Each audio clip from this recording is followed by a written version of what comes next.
हा साहेब, देवेंद्र कोठे बोलतोय.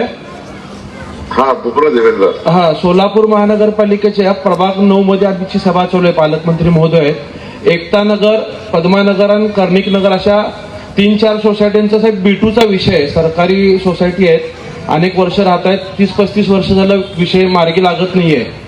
तुम्ही लक्ष घातलं तर हा विषय मार्गी लागेल सर. कुठलं नगर आहे? एकता नगर, कर्णिक नगर सोसायटी आहे. रिटायर्ड लोक आहेत सगळे, जवळपास 1900. 2 नगर आहे का 3 नगर आहे? 2 आहेत सर. इकडचे ह्या प्रभागातले 2 नगर आहेत करून. एकता नगर आणि कर्णिक नगर. दुसऱ्या प्रभागाचं किती आहे? हा, दुसऱ्या प्रभागाचं काही नगर आहे का? हा, तिकडच्या कामगारांच्या चाळीतल्या आहेत, त्या 13 चाळी आहेत आणि स्वातंत्र्य सैनिक नगर म्हणून इथं. हा, ज्या माहित नसल्या. हो साहेब, आहे. माईक चालू आहे, स्पीकर चालू आहे सर.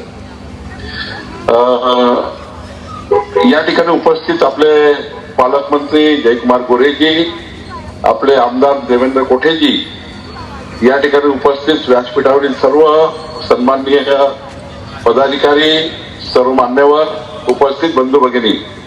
खर तर माननीय देवेंद्र कोठेजींनी विधिमंडळामध्ये 2-3दा हा विषय मांडला आणि कर्णिक नगर, एकता नगर आणि दुसऱ्याही प्रभागातल्या जमिनी ज्या B2 मध्ये आहेत त्या B2 मधल्या जमिनी फ्री होल्ड करून आपल्या तिथे राहणाऱ्या जनतेच्या नावाने, नागरिकाच्या नावाने करून देणे हा विषय सरकारकडे आहे.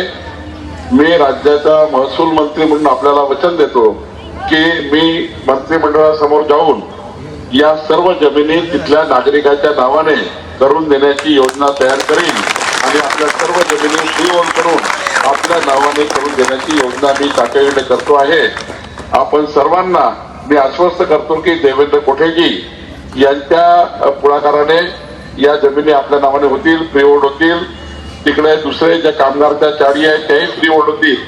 जसं आम्ही वर्ध्यामध्ये रामनगर केलं, परवा राजुरा केलं, त्याचप्रमाणे सोलापूरमध्ये सुद्धा या संपूर्ण जमिनी आपल्या नावाने करून देण्याची कारवाई राज्याचा महसूल मंत्री म्हणून मी करेन.